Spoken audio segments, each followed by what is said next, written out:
My name is Margaret Rowland. Most people call me Maggie. I am 67 years old. When Nathan called that morning, his voice had the tone he used whenever he was asking a favor he hoped I would not refuse. "Just dinner, Mom," he said. "Nothing formal. Chloe wants to meet you properly this time." I almost laughed. The first time we met, she had waved at me from her car window while talking into her phone. But I said yes anyway. I always do. By 7 that evening, I was standing outside a restaurant I had never been able to afford when I was still working. The light from the chandeliers poured through the glass like melted gold. Nathan had chosen a place where even the air seemed expensive. I straightened the collar of my navy blouse and checked my reflection in the window. The lines on my face looked softer in the glow, but there was no hiding age. Inside, the host led me past a wall of mirrors to a corner table. Nathan rose quickly, smoothing his tie, relief flickering across his face as if I had just passed a test. "Mom, you made it," he said, kissing my cheek. He smelled of cologne and nervous energy. Chloe stood beside him. She was tall, striking the kind of beauty that demanded to be noticed. Her dress shimmered like champagne, and her smile didn't quite reach her eyes. "Mrs. Rowland," she said, offering a hand too delicate to grip anything firmly. "Nathan's told me so much about you. That's kind of him," I replied, taking the seat across from them. "And please, just Maggie." A waiter appeared instantly, placing folded napkins on our laps. Chloe ordered wine without glancing at the menu. Nathan followed her lead. I asked for water, and she arched an eyebrow so slightly I almost missed it. They talked about renovations to Nathan's condo, about travel plans, about mutual friends from her firm. I listened, smiling when expected. Each sentence from her was polished, practiced. She spoke as if the room were a stage, and I was part of the audience she tolerated.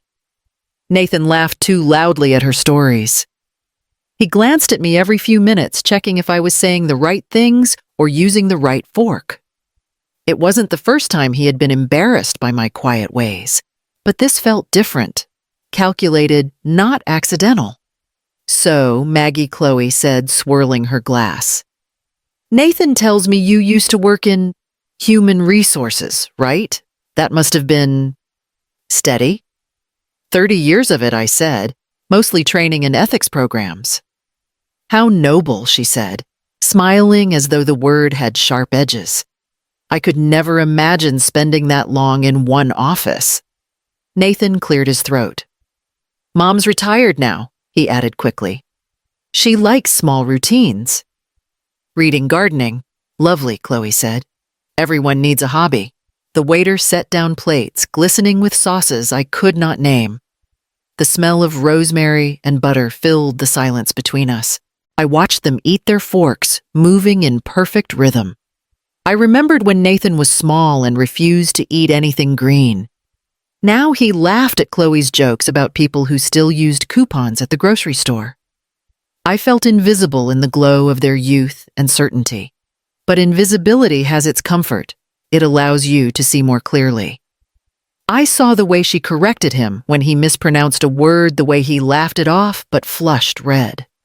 I saw her watching the waitstaff as if measuring their worth. After dessert, she excused herself to take a call. Nathan leaned back, lowering his voice. "Mom, could you just not bring up old work stories tonight? Chloe's got strong opinions about professionalism, and I don't want things to get awkward." I nodded, though something in my chest went still. "Of course," I said. "I'll just listen." When she returned, she slipped her phone into her bag, smiling again. "Everything all right?" Nathan asked. "Perfect," she said, then turned to me. "Sorry, business never sleeps. Our firm's in the middle of a big PR campaign. Holloway and Dunn, you might have heard of it." Her tone carried pride, almost challenge. I smiled faintly. "Yes," I said. "I might have." Nathan didn't notice the change in my voice. He was too busy waving for the check, anxious for the evening to end, before I somehow embarrassed him. I folded my napkin neatly, feeling the weight of years between us settle like dust. That was the first time I realized this dinner wasn't meant to include me. It was meant to measure me. As we stepped out into the cool Charleston night, Chloe linked her arm through Nathan's, laughing at something he whispered. The sound floated ahead of me like a melody I no longer knew. I followed them to the valet stand, keeping pace, already knowing that the next time we sat together, the laughter would sound different. Chloe talked as if the air in that restaurant belonged to her. Every sentence was polished, dipped in confidence, and just loud enough to draw glances from nearby tables. Nathan nodded beside her, eager, laughing at the right moments. I told the team today, she said, swirling her wine, that I wouldn't settle for just assisting on campaigns. If they can't see leadership potential, I'll make them see it. That's very determined of you, I said.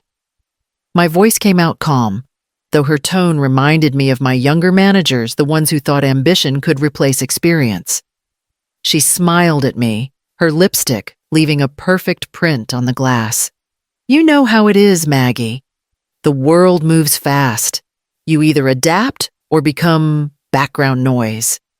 Nathan shifted in his chair. Chloe's been doing great at Holloway and Dunn, he said quickly. They've already given her bigger accounts. That's impressive, I said. I used to know someone there years ago. Her brows lifted. Really? It's changed a lot since then, I'm sure. Everything does, I replied. For a moment, something flickered in her eyes. Uncertainty, maybe. Then she laughed, a light sound that somehow felt rehearsed. Well, not everything. Success still looks the same: hard work and the right people around you. Nathan reached for his drink. Mom Chloe's been working crazy hours. She's building a real career, I can tell, I said. That kind of energy doesn't come cheap. Chloe leaned forward, resting her chin on her hand. You must miss working, Maggie. Retirement sounds peaceful, but I'd go mad without purpose. I have plenty of purpose, I said quietly. It just looks different now. She tilted her head, studying me the way people do when they're trying to decide if you're worth their attention. I guess everyone defines fulfillment differently. I just don't believe in slowing down. Her words hung there. Nathan smiled awkwardly. Mom's been keeping busy, though. She volunteers, right? I try, I said. A few programs at the library, some mentorship work. Chloe's smile widened, though her eyes didn't. That's sweet. Giving back, staying connected. My grandmother does that too. It's nice when older generations stay engaged. Her phrasing landed sharp even through the sugar. I folded my napkin across my lap to keep from reacting. I suppose your grandmother's proud of you, I said. Oh, she is, Chloe said. She always said she wanted me to marry someone driven. Nathan's exactly that. We just understand each other, you know. Priorities, direction. Nathan looked between us, sensing the tension, but too polite or too afraid to break it. Chloe's been helping me network, he said. She knows a lot of people. I'm sure she does, I said. The waiter arrived with another bottle of wine. Chloe thanked him without looking up, then turned back to me. It must be interesting watching how things have changed. The corporate world used to be so formal. Now it's about confidence and personal branding. I smiled faintly. Confidence is good. It just needs a backbone to stand on. Her smile faltered for half a second before she recovered. Exactly. That's why I never fake it. I watched her lift her glass again. Her hand trembled slightly when she set it down. The tiniest detail gone in an instant, but I saw it. Nathan began telling a story about a client meeting, and she interrupted to finish it for him. He laughed, pretending not to notice that she had taken his place in the spotlight. When the plates were cleared, I excused myself to the restroom. As I walked away, I heard her voice behind me lower tighter. She's different, she said. Nathan murmured something I couldn't catch. When I returned, their laughter had started again, louder than before. The performance continued, all sparkle and charm. But now I could hear the faint crack in her tone, the strain beneath the glow. She was terrified of fading into the background she mocked. I smiled gently as I sat down, letting her keep the stage. I had learned long ago that silence, when used well, could be the loudest voice in the room. The main course had arrived, but I had already lost my appetite. Chloe was talking about a leadership seminar her firm was sponsoring, describing it as if she were directing the entire operation. Nathan nodded at every word, eager to prove he belonged in her world. "I actually used to teach something similar," I said, setting my fork down. "An ethics program at the community college." Nathan's hand came up quick and small, but it might as well have been a slap. "Mom," he said, voice low, "let's not get into old stories tonight." "Okay," the words stopped me. "Old stories." Chloe smiled politely, as if smoothing over a child's mistake. "That sounds adorable," she said. "Teaching must have been such a cozy little chapter. But corporate ethics? Well, it's another game entirely." I looked at her steady. "Ethics don't change with the setting, dear. Only the excuses do." Her smile flickered, but she recovered. "You're right. Still, the business world rewards decisiveness. People don't have time for—" She paused delicately, philosophy. "I used to think that too," I said, until I watched what happens when people trade integrity for speed. Nathan leaned forward, voice tight. "Mom, please." I turned to him, not angry yet, just stunned. "Please what?" He gave me the same smile he'd used when he was 12 and didn't want me to embarrass him in front of his friends.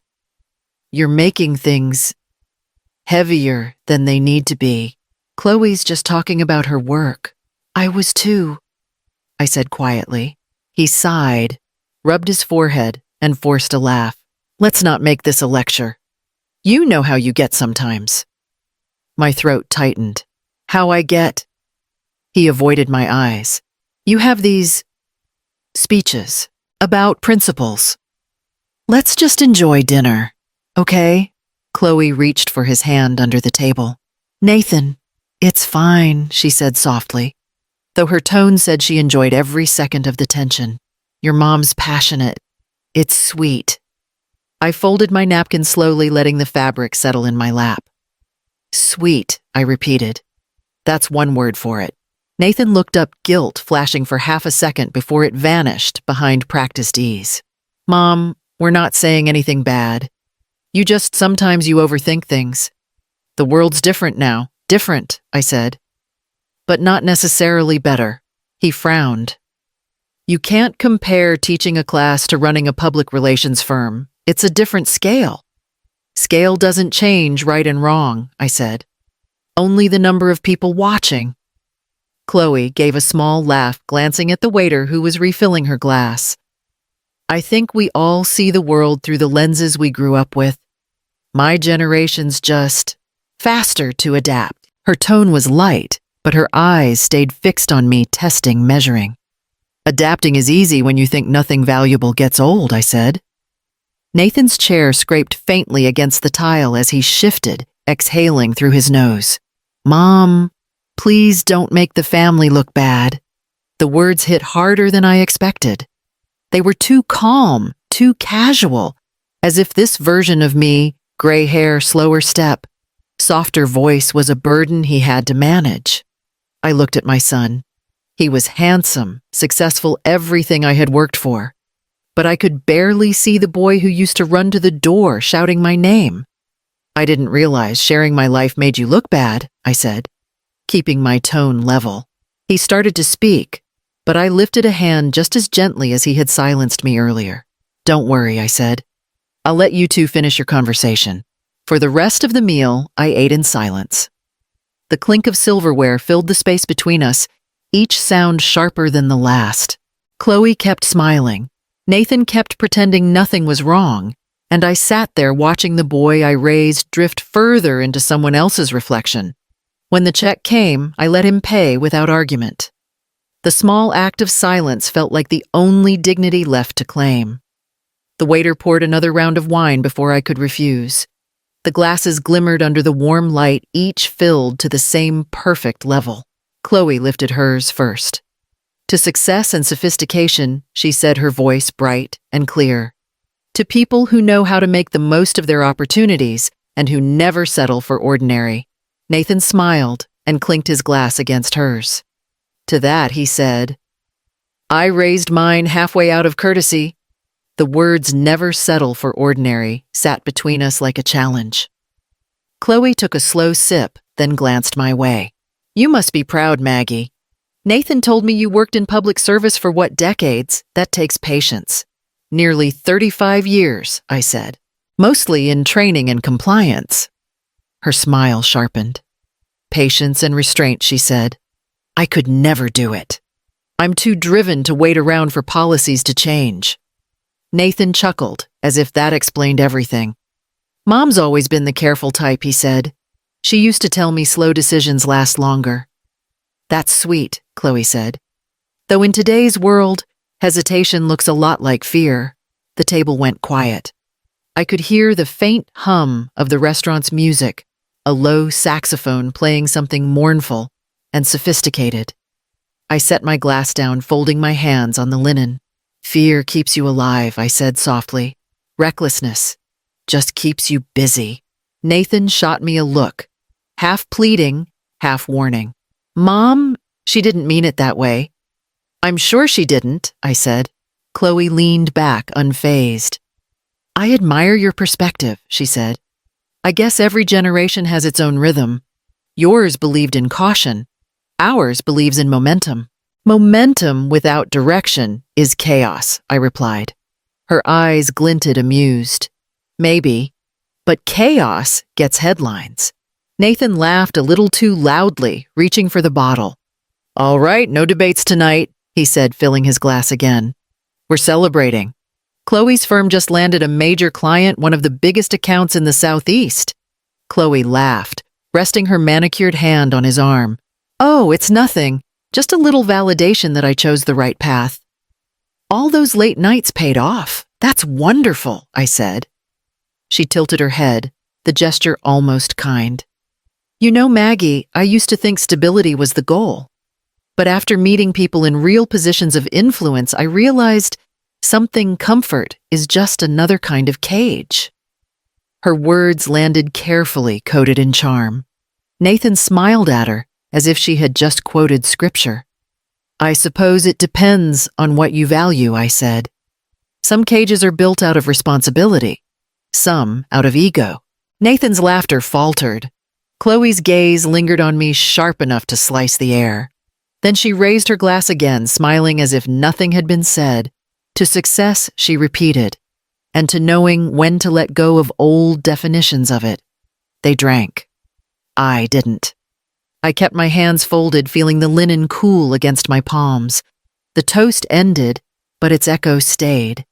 Their laughter rolled softly across the table light and practiced. I stayed still, a quiet figure in their glow, watching the flame inside the candle dance between us, steady, unbothered, refusing to go out. Dinner had drifted into small talk about weekend plans. Chloe wanted to take Nathan to Atlanta for a networking retreat. He nodded like a student, repeating after his teacher. I sat quietly, pushing a piece of salmon around my plate. The laughter from other tables sounded too bright, too practiced, like it belonged to another life entirely. Our waitress returned with a refill of water, moving quickly but carefully, the way people do when they're new or nervous. She was young, mid-20s, maybe her hair tied back in a loose braid. When she set my glass down, she paused. Her eyes narrowed a little, searching. Excuse me, she said softly. You're Mrs. Rowland, right? I blinked, surprised. Yes, Maggie Rowland. Her face lit up, and for a moment she looked like a child seeing someone from a dream. I thought so. You ran that reading program at the Charleston Library, didn't you? Years ago. I nodded slowly. Yes, I did. We helped adults prep for their GEDs. She laughed quietly, nervously. I was one of them. You stayed late after class one night to help me with math. I never forgot that. I passed the exam the next month. The sound around us faded. I saw only her face, sincere, steady, full of something that had nothing to do with status or pride. That's wonderful, I said, my throat tightening. I'm glad you kept going. She smiled shyly. I start at the community college next semester, just taking a few classes at a time. But I wanted to say thank you. Before I could answer, Chloe's voice cut in sharp and bright. That's sweet, she said. Small world, isn't it? The waitress nodded politely, then glanced back at me. You were tough but kind. I used to hate when you made us read aloud, but it worked. I laughed softly. Most of my students did. Nathan was smiling awkwardly now, caught between pride and discomfort. Mom's always had a thing for helping people, he said. She's practically made a career out of it. Nothing wrong with that, the waitress said warmly. Some of us wouldn't be sitting here if people like her didn't care. Then she disappeared toward the kitchen, leaving behind a silence that felt heavier than any insult could. Chloe reached for her wine. That was touching, she said. I can't imagine remembering a teacher from that long ago. Shows how impressionable some people are. Nathan gave a small laugh, unsure whether to agree. I looked at Chloe's reflection in the glass, her perfectly painted face catching the light. Impressionable, I said quietly. Or grateful. There's a difference. She shrugged, swirling her wine. Of course. Gratitude's wonderful. I just meant it's easy to idolize people when you don't know what real success looks like. Maybe success isn't something you have to see, I said. Maybe it's something someone else carries because of you. Nathan shifted in his chair. Mom, let's not turn this into a debate. I smiled faintly. It's not a debate, it's just a reminder. Chloe said nothing after that. Her eyes flicked toward the kitchen door, where the waitress had vanished, then back to me. There was a tightness in her posture, annoyance or maybe confusion that she couldn't quite disguise. When the check arrived, I folded my napkin neatly and glanced around the room. The noise had returned the clinking of glasses, the buzz of comfort and success. Yet none of it mattered. For the first time that evening, I felt seen not by my son, not by his elegant companion, but by a young woman who had once needed help and never forgot that she received it. The plates had been cleared, but Chloe wasn't finished talking. Her voice carried the smooth certainty of someone used to being heard. The truth is, she said, setting her glass down with a soft clink, our generation had to create our own rules. Nobody hands out security anymore. You either adapt or you fade out. Nathan nodded. She's right, Mom. Things move fast now. People have to take risks to get anywhere. I looked between them, their matching confidence, the synchronized rhythm of belief. And when the risks backfire, I asked. Chloe smiled too quickly. Then you pivot. That's what successful people do. I let her words sit for a moment. When your father died, I said slowly, I worked days at the county office and nights at the grocery store. I didn't have the luxury to pivot. I just had to keep us fed. Nathan shifted in his chair. Mom, we know you worked hard, but it's different now. Everyone has to build their own brand. Brand, I repeated. That's what people are now. It's not about vanity, Chloe said, leaning forward. It's about value. People respect confidence. You have to show you're above the noise. I studied her. And how do you tell the difference between confidence and noise? She blinked, caught off guard. You don't understand, Maggie. It's not the same world you came from. No, I said. It's not. Nathan frowned. You're taking it the wrong way.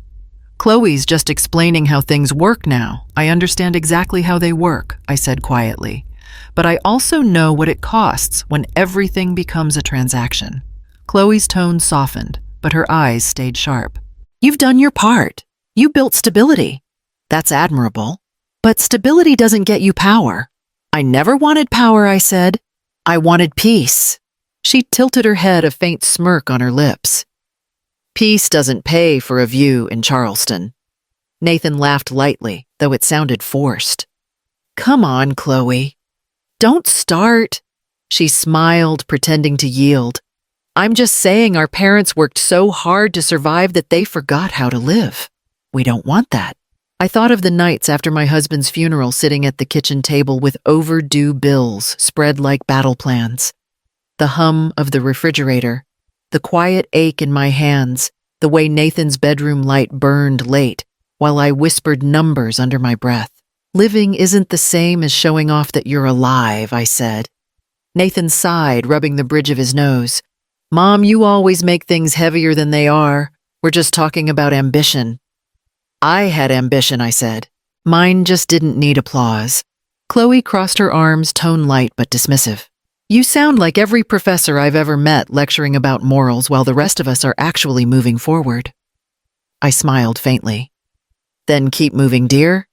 Just remember, there's a difference between climbing and stepping on people. For the first time that night, her expression cracked. The polish slipped, and for a second, I saw something raw uncertainty, or maybe exhaustion. Nathan didn't notice. He was busy signaling for the check. Chloe recovered, lifting her chin. You really don't understand the real world, Maggie. Maybe not yours, I said, folding my napkin. But I remember the one that made you possible. Neither of them replied. The waiter returned polite and efficient, and I thanked him with a small smile. Gratitude was one language I still spoke fluently, even if they no longer remembered how. For a long while, I said nothing.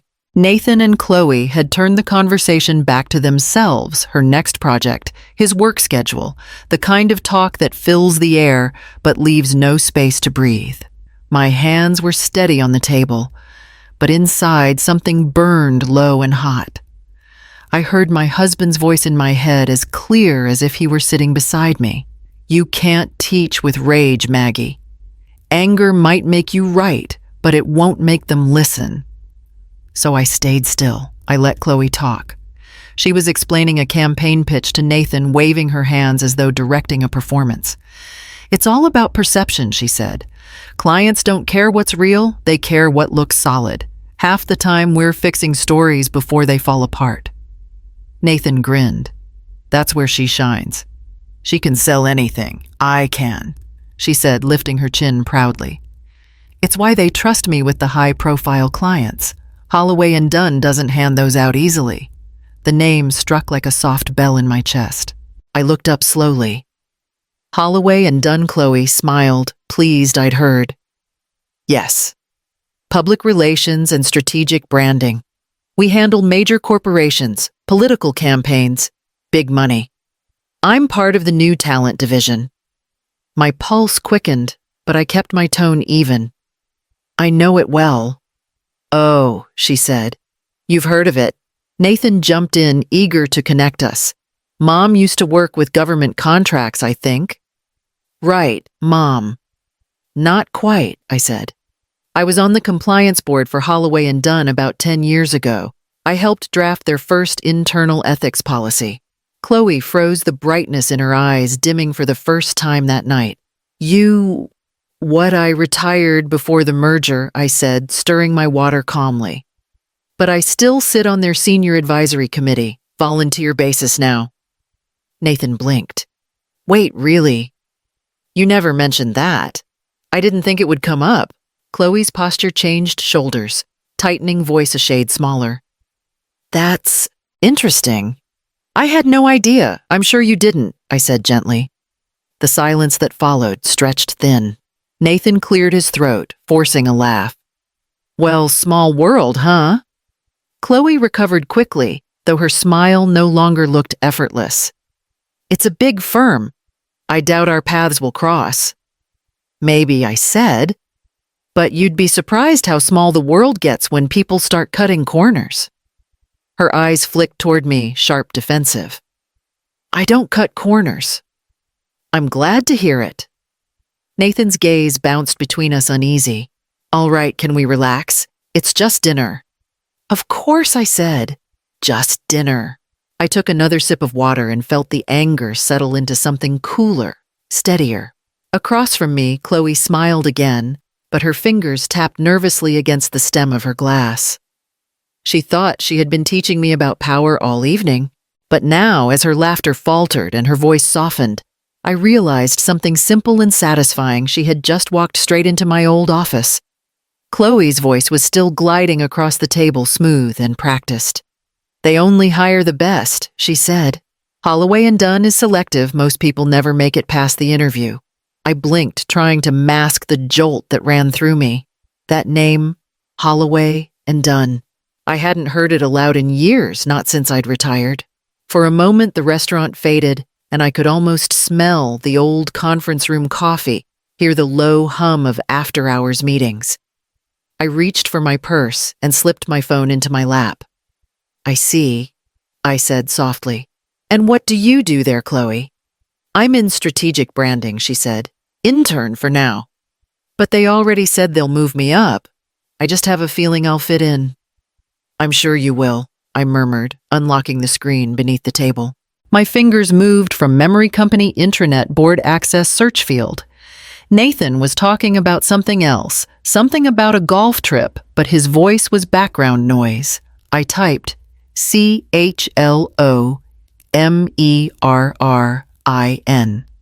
The search spun, then settled.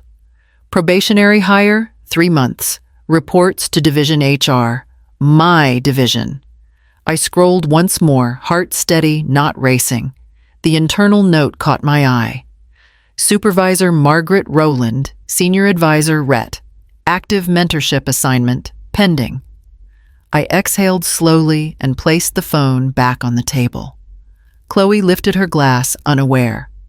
"I told my manager I want to make an impact right away," she said brightly.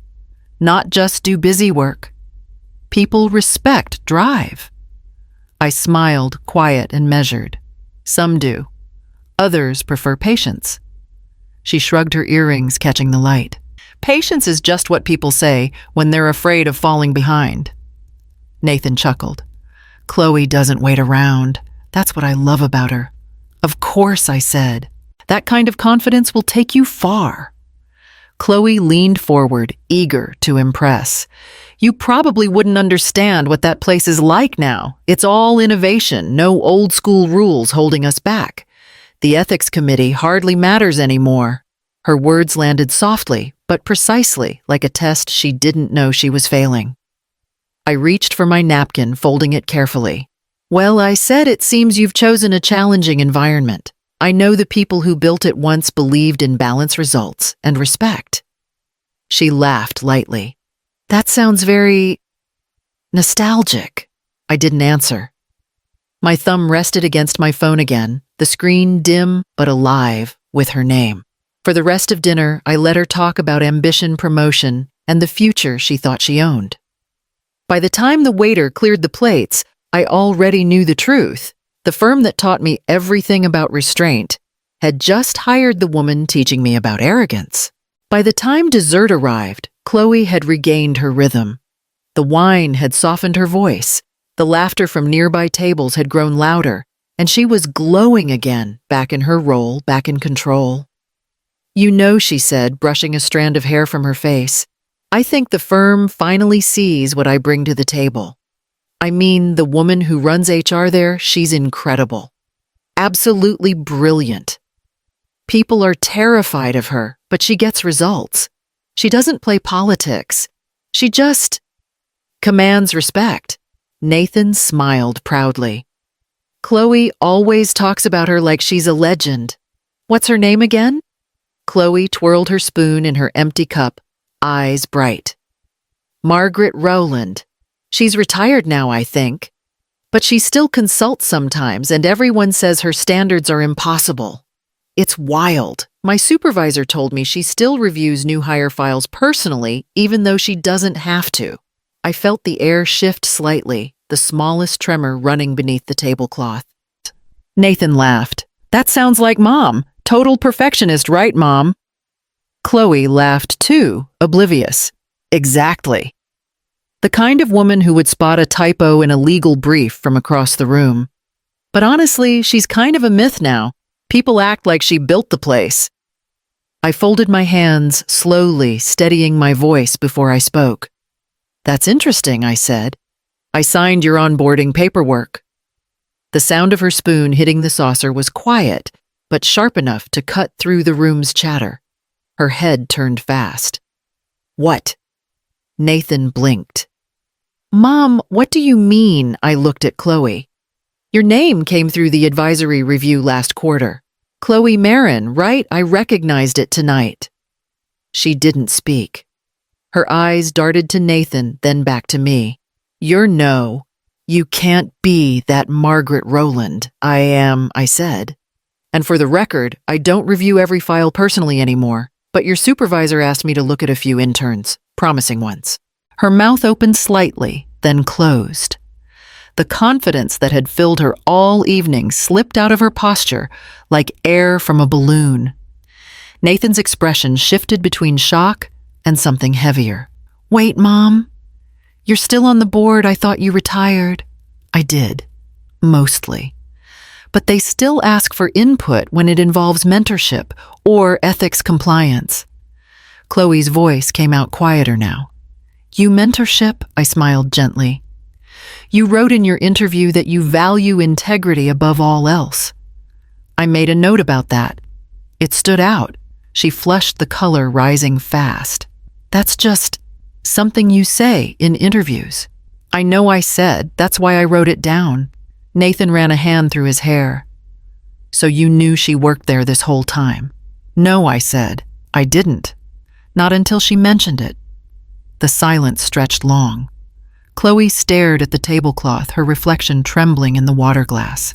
I didn't mean anything earlier," she said finally. "I was just talking." "I didn't realize I know," I said softly. "If you had, you would have spoken differently." Her voice cracked on the next breath. "I wasn't trying to insult you. I was just being honest," I said. "Which is good. Honesty reveals character." Nathan glanced between us, helpless. "Mom, come on, let's not make this. This is fine," I said. "We're just talking about the real world, the one I apparently don't understand." Chloe's eyes glistened as she forced a thin smile. "You really are her. I can't believe it." I took a sip of water. Neither could the hiring team when they realized I was old enough to be half the department's grandmother. But competence doesn't retire Chloe. Nathan sighed, rubbing his temple. The waiter approached hesitant, then retreated again.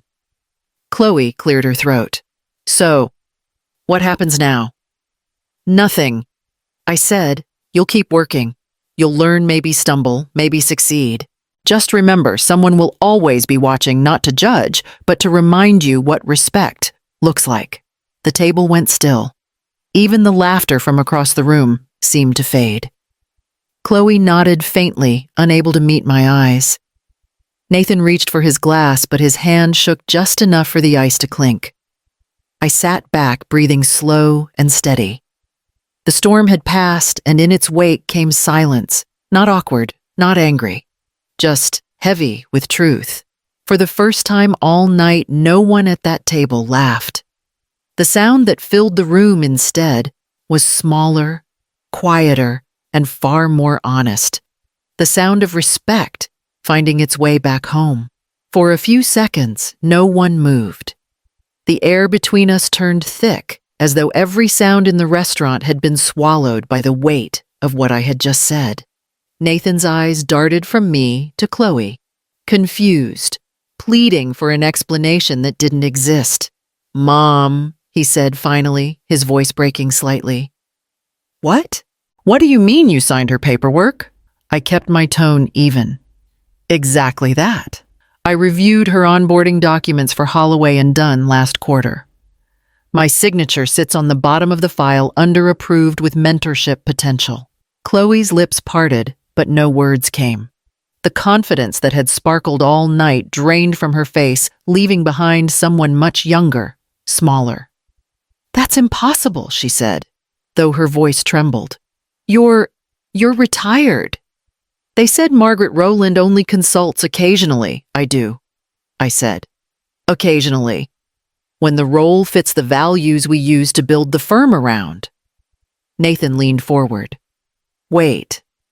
So, all those meetings you still took after retirement weren't for a book club, I said softly.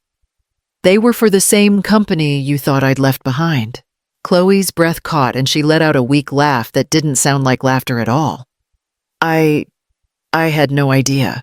You should have said something. You never asked, I said. Her mouth opened, then closed again.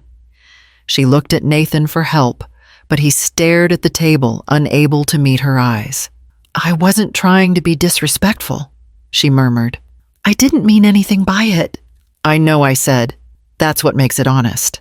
Nathan looked at me helplessly. Mom, Look, maybe this is just a misunderstanding. Chloe didn't mean to. I turned to him gently. Nathan, you told me not to embarrass you tonight. I didn't. I simply listened.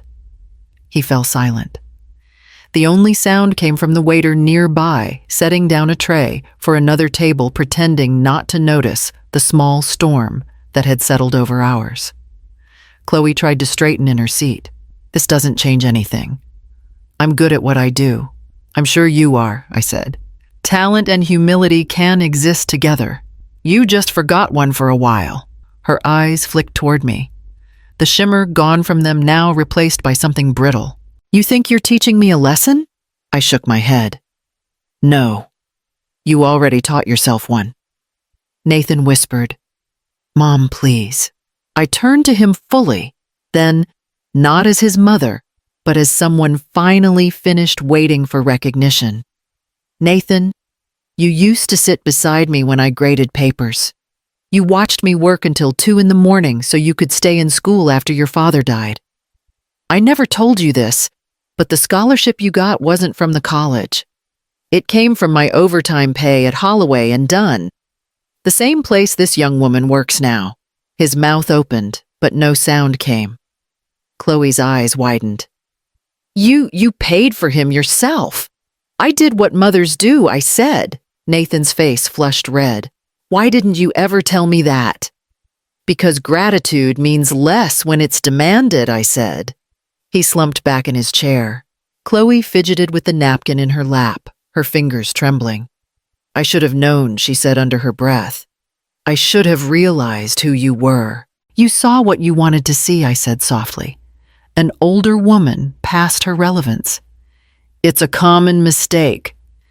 Nathan ran his hand through his hair. Mom, I'm sorry. This is humiliating. It isn't, I said. It's truth. It only feels humiliating when it replaces illusion. No one spoke after that. The music in the restaurant played on a low piano line threading through the silence. The waiter approached tentatively. Will there be anything else tonight? No, I said, reaching into my purse. I placed my card on the tray before Nathan could protest. Dinner's on me. Consider it a farewell gift to this version of us. Mom, you don't have to. I want to, I said, meeting his eyes. I've paid for worse dinners. He swallowed hard and looked down. Chloe whispered, You really signed my file. Yes, I said, and I left a note for your supervisor, shows promise. Eager, intelligent. Could use more listening than speaking. That line still stands. Her throat bobbed as she nodded slowly. I understand. I hope you do, I said. The world doesn't owe us respect, Chloe. We earn it by how we treat people who can't give us anything in return. She said nothing. Nathan reached for his water glass hands, unsteady. The waiter returned with the receipt. I signed quietly, left a tip, and rose from my seat. Mom, wait, Nathan said, standing halfway. Where are you going home, I said. It's late. I placed a hand on his shoulder, light but firm. You'll be fine. Both of you will. Just remember who you were raised by. Then I turned and walked toward the door. The sound of my heels against the tile felt louder than the music, louder than the whispers that followed. I didn't rush. I didn't look back. Outside, the night air met me with cool relief. Through the glass, I could still see them sitting there, Chloe pale and silent, Nathan staring at the check as if it might explain something he'd forgotten to learn. I stepped into the quiet street, the lights reflecting faintly off the wet pavement, and for the first time all evening, I let myself breathe. The truth had spoken for me. And that was enough. The morning after the dinner, I woke to the phone vibrating on the nightstand. 6 missed calls from Nathan. 2 voicemails. A text that read, "Only, please call me Mom." I didn't. I sat with my coffee and watched the sun creep through the blinds, pale and deliberate. The world outside was quiet, but my inbox wasn't. By the time I'd finished my first cup, I had a dozen new messages, mostly from old colleagues.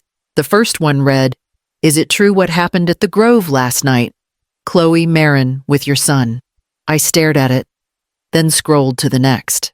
"You always did know how to handle a scene with grace." And another, "She's been a problem at the office. Everyone's talking about that dinner." I closed the laptop. The rumors had already traveled faster than truth ever could. The phone buzzed again. Nathan's name. I let it ring. The voicemail came seconds later. "Mom, please.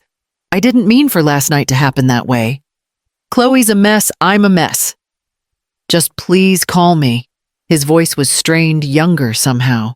I remembered that tone. It was the same one he used when he'd scraped his knee at 8 years old and tried not to cry. I set the phone down and opened the laptop again. If the firm had caught wind, I needed to know how far it had gone. The company portal was already buzzing internal memos, HR updates, the usual morning hum. Then I saw it. Subject probation review. Marin Chloe. It was from the HR director. "Margaret, given your prior advisory role on this case, we'd appreciate your eyes on the probation report. Please advise whether an extension or termination is recommended." I stared at the cursor blinking on the blank reply line. Termination would be easy. The dinner alone would justify it. Breach of conduct, public representation, ethics. No one would question it. But something in me resisted the easy choice. I thought of Chloe's face when she realized who I was. The fear, yes, but also shame. Real shame. The kind that cracks arrogance open. The phone rang again. I sighed and answered. "Nathan, Mom, thank God." His relief poured through the line. "I've been trying all morning. I'm sorry, all right. I didn't know she'd say those things. She's been crying since last night." "She'll be fine," I said. I told her she needed to apologize. "That's between her and her conscience," I replied. He hesitated. "People at her firm found out, didn't they?" "They did," I said. "But that's not my doing. Stories move on their own." "I don't know what to say," he murmured. "Then don't," I said gently. "You've already said enough." He was silent for a long moment. "I didn't realize how small I made you feel," he said finally. "I was just trying to fit in with her world." "I know," I said. "And someday you'll understand that the people who ask you to shrink aren't worth standing beside." He sniffed quietly, and I could picture him rubbing his forehead like he used to when studying for exams. "Mom, are you going to ruin her career?" I closed my eyes. "No, Nathan. I don't need to ruin anyone. She'll write her own outcome." He exhaled hard, a sound of relief and confusion mixed together. "You really don't hate her. I don't waste space on hate," I said. "It clutters the mind." After the call, I drafted the reply to HR. Recommendation: extension of probationary period by 3 months. Continued mentorship under senior supervision. Potential demonstrated. Professionalism under review. I read it once, then again, before pressing send. The cursor blinked back at me, steady and unhurried, as if to remind me that justice and compassion could share the same page when written with a clear hand. By the next morning, the noise had quieted. The firm's internal network had settled into its usual rhythm of polite efficiency, as though the previous day's whispers had never happened. Still, the email sat in my inbox like a stone. Subject: Final Review. Marin Chloe attached was a single file. I opened it slowly. The report was concise, 3 pages of data and observation. Her supervisor had written that Chloe showed initiative and confidence, though occasionally struggled with professional boundaries. That was a polite way of saying she spoke before thinking. The final section asked for my advisory note, terminate, extend, or conclude mentorship. My hand hovered over the keyboard. If I clicked terminate, her internship would end by week's close. It would be clean, defensible. She'd never work at Holloway and Dunn again. I leaned back in my chair, staring out the window at the muted light crawling across the blinds. 10 years ago, I'd been in that same building arguing for a junior analyst who'd made a costly mistake. The board had wanted to fire her. I'd insisted on probation instead. 2 years later, she became one of our best ethics officers. I thought of Chloe, how her arrogance had cracked at that table, how she'd looked at Nathan like a drowning person, waiting for someone to reach for her. The phone buzzed. A message from Nathan. Please don't make her lose her job. She's already terrified. I exhaled slowly. Another email came in, this one from the HR director. Margaret, I trust your judgment on this. We'll proceed as you advise. I clicked reply. My fingers hesitated over the first word. Recommendation, extension of internship 3 months. Continued placement under ethical supervision. Strong initiative. Requires reflection guidance and humility training. I read it twice. It wasn't leniency. It was structure, the kind of chance that once saved people who didn't know they were worth saving. Before I sent it, I attached a short personal note for the HR director to forward. She has the talent to rise quickly. Don't let her mistake confidence for cruelty. Keep her working, but keep her learning. I pressed send. The decision left the room feeling lighter. I didn't smile, but the tension in my shoulders eased. The choice wasn't about her anymore. It was about remembering who I was before cynicism became easy. The phone rang again. I answered. Mom, Nathan said quietly. She just got an email from HR. They're giving her another chance. That was you, wasn't it? Yes, I said. She's crying, he murmured. She said she doesn't deserve it. Maybe not yet, I said. But she can earn it. He was silent for a moment. You really believe people change? Some do, I said. When someone gives them space to. He exhaled slowly. I don't know how you do it. I would have just let her fall. That's the difference between punishment and correction, I said. One satisfies anger, the other rebuilds people. I heard him sniff, a quiet sound of shame and relief. You're a better person than I am, Mom. No, I said softly. Just an older one. When the line went quiet, I sat for a while, the cursor blinking at the edge of the empty screen. My decision had already left my hands out there in someone else's inbox, steady, final, and unspoken proof that mercy, when chosen deliberately, could still look a lot like strength. Nathan called first. His voice was soft, almost unfamiliar. Can I come by for a bit? Of course, I said. You don't need an invitation. When he arrived that afternoon, he stood on the porch longer than usual. His hands shoved deep in his pockets. Eyes lowered like a boy who'd come home from school with bad grades. I stepped aside to let him in. Coffee. He nodded. Yeah, please. I poured 2 cups and waited. He didn't speak until I set his mug on the table. I haven't slept much, he said.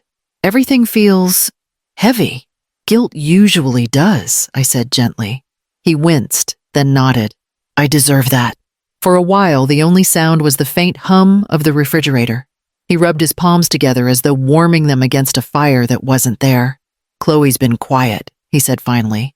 She doesn't talk much anymore. Keep saying she's trying to be better. That's good, I said. Sometimes silence teaches more than speeches ever could. He glanced at me, then hesitant. You gave her another chance.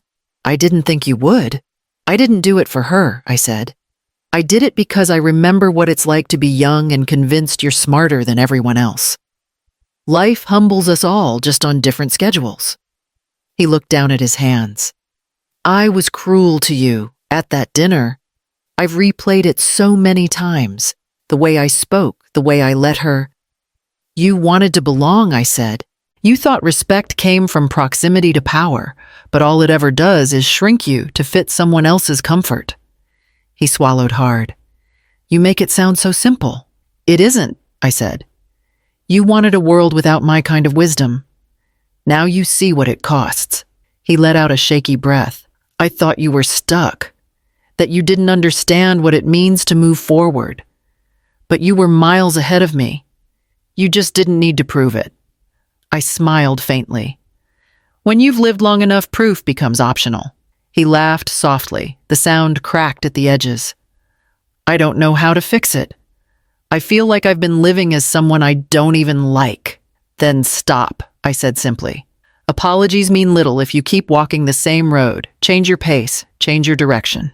He looked at me with something raw and familiar, like the boy who used to ask questions about everything, even the things he feared he wouldn't understand. Mom, he said quietly, how do you still talk to me after all that? Because I'm your mother, I said. And because one day, when you have children of your own, you'll realize we keep the door open even when it hurts. He nodded slowly, eyes glistening. I don't deserve how patient you are. No one ever does, I said, smiling. That's why it's called grace. He took a deep breath, as if letting go of something that had been pressing on his chest for years. I want to visit more. Maybe start over. Start where you are, I said. The rest will follow. He stood, then hesitant, but lighter. You really believe people can change? I have to, I said. Otherwise, I'd have stopped waiting for you a long time ago. He reached out, squeezed my hand, small, quick, but sincere. Thank you, Mom. Go on, I said. You've got a lot of unlearning to do. He smiled faint but real and walked toward the door. When it closed behind him, the house stayed quiet for a moment, still heavy with truth, but softer now, as if forgiveness had finally been spoken out loud. It came on a Monday morning. A thin, white envelope slipped under my office door, the kind no one sends anymore. No courier mark, no company stamp. Just my name written in neat, careful handwriting. I knew before I opened it. Inside the letter was short. Mrs. Rowland, I am resigning from my position at Holloway and done effective immediately. This decision is not out of anger or defeat, but understanding.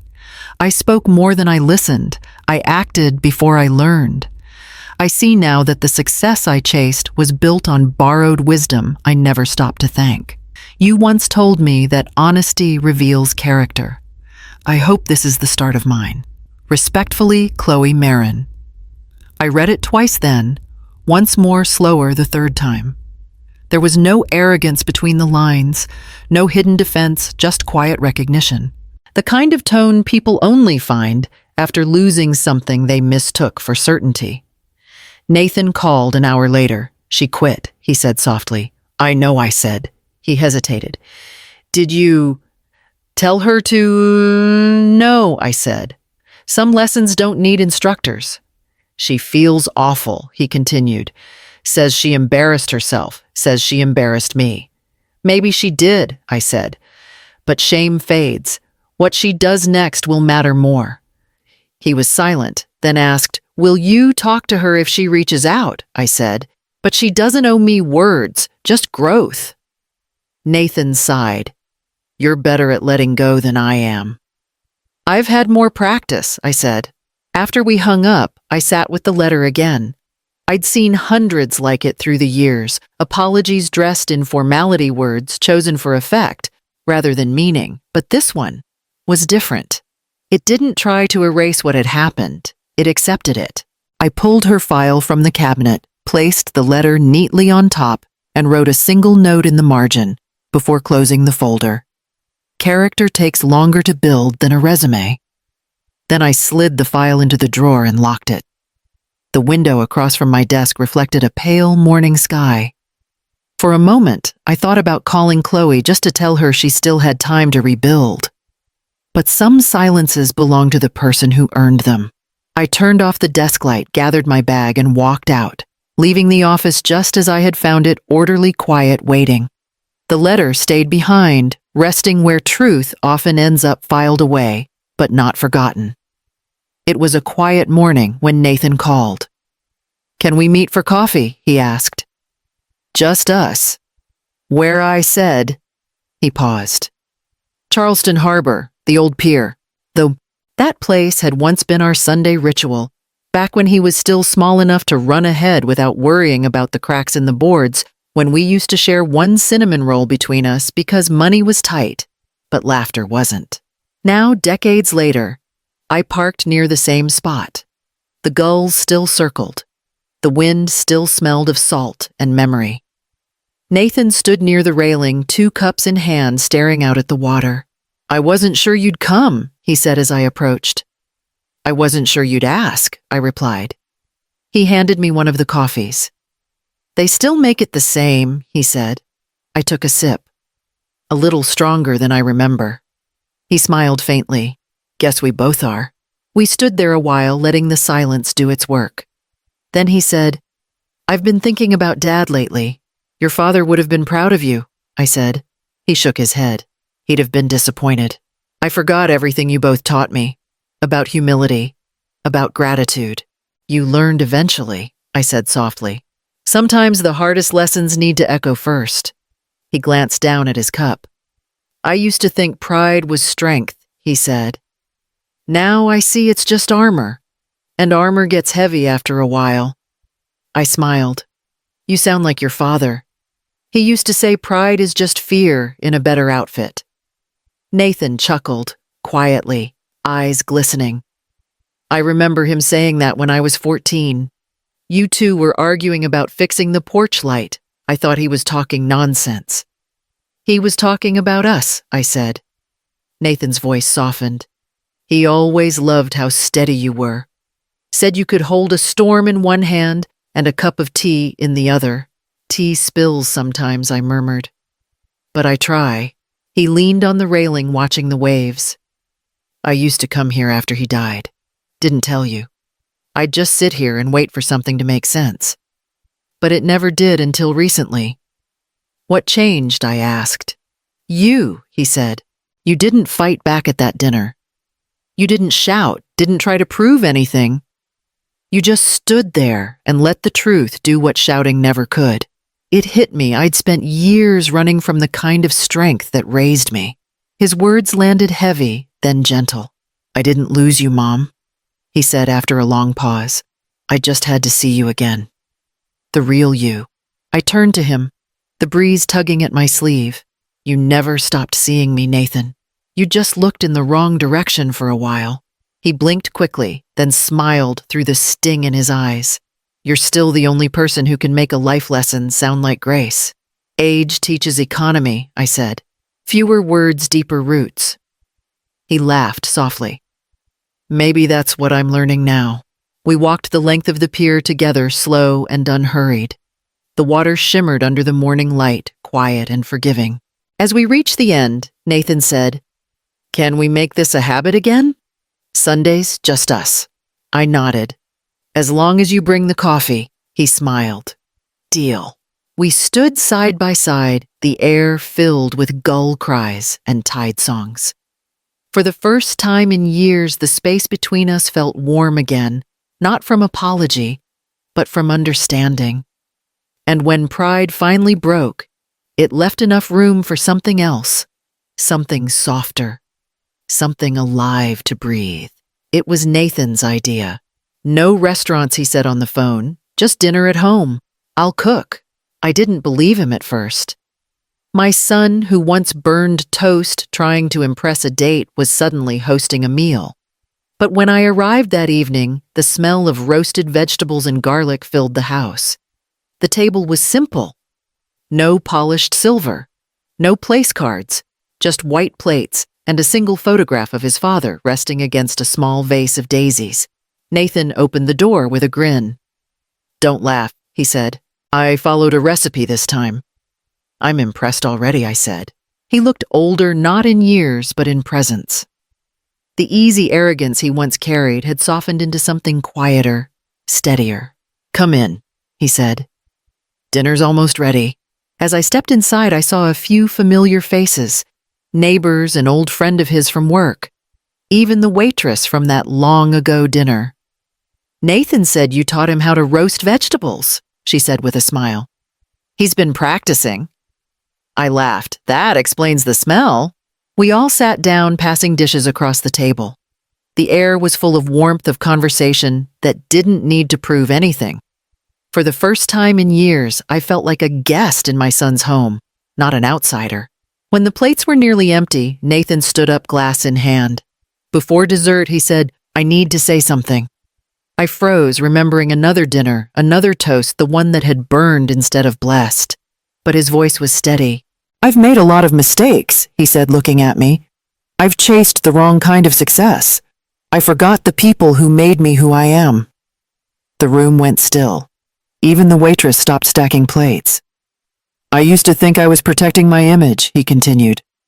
"But the truth is, I was just protecting my ego. You warned me about that years ago, Mom." I didn't listen. He lifted his glass slightly. "So tonight, I just want to say thank you. For patience, for lessons, for never closing the door. And for teaching me that dignity doesn't come from titles, it comes from grace." My throat tightened. "You didn't need to say that, Nathan," I said softly. "Yes, I did," he replied. "Because I didn't say it when it mattered." He turned toward the photograph of his father. "And thank you, Dad," he said quietly, "for picking the right partner." Laughter rippled through the table, gentle and sincere. When we finally ate dessert, a crooked pie crust and all, Nathan leaned over and whispered, "Chloe moved to Chicago. She sent you a letter.